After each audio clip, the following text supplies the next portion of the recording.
There are a lot of factors which work through the Homa. Now, I can't be going through all that, there's no time for that.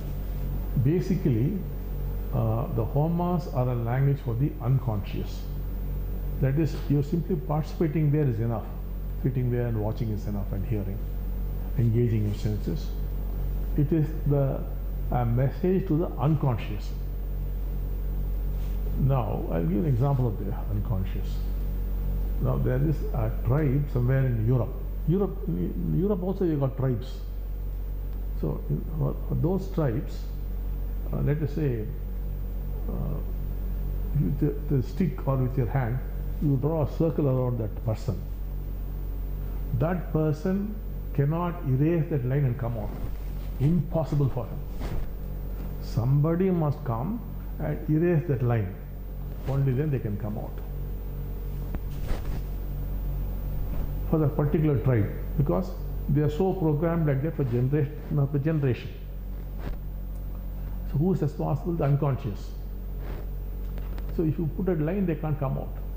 The unconscious, I told you, is 2 million times, 20 lakh times, 20 lakh times more powerful than the conscious mind. Now, if you go to Africa, there's this voodoo tribe, many of you must have heard about it. So they are a sort of a program as children, I think. And let us say there's a person in that community. Let us say he's become a software engineer and he's gone away to London. And there he has done something wrong for the tribe, and then he escapes to New York. And the chief would give a small stick. He will tell him, go to New York, follow him wherever he goes, and he looks at you, point the stick at him, he will drop down dead. That's all. So this fellow will go to New York and be tracing him wherever it's possible. And then finally, if they come face to face, you just show the stick, and the fellow will fall down dead. No knife was put into him, no bullet was shot. Let us have to get the next flight and come back to Africa. That person is finished. Now, all this happens because of the unconscious. The unconscious is unimaginably powerful. There are people in Japan who went to under a waterfall to have a bath, and as they were having the bath under the waterfall, they were continuously chanting Sanskrit slokas. They never ever heard a word of Sanskrit. There are a number of instances where Sanskrit flows out because it is in the collective unconscious.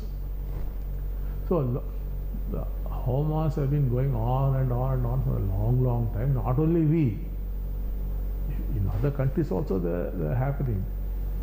There's a mountain in Sweden called Homa mountain where they do their own kind of Homas. The Native Americans do our Homa-like thing, and the Japanese do, which is much more ancient than the kind of Homas that we do.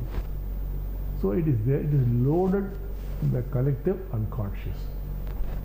Now, we have to give a message to it. So all the chanting we are doing, all those arrangements are a message to the unconscious, which in turn strengthens the Antaryaman. The Antaryaman is empowered, and the Antaryaman carries out whatever, whether it's selling a property or buying a property or getting a job or getting married, all that Antaryaman is doing, but it also needs power. That power comes from the Havan. So that's how they work. There's a lot more to it. I think whenever we get time, we'll go into it. The whole mechanics, how all vibrations work, and so many things are there. To put it simply, it's a message to the unconscious, and the unconscious strengthens the Antaryaman, which in turn carries out whatever your sankalpa is.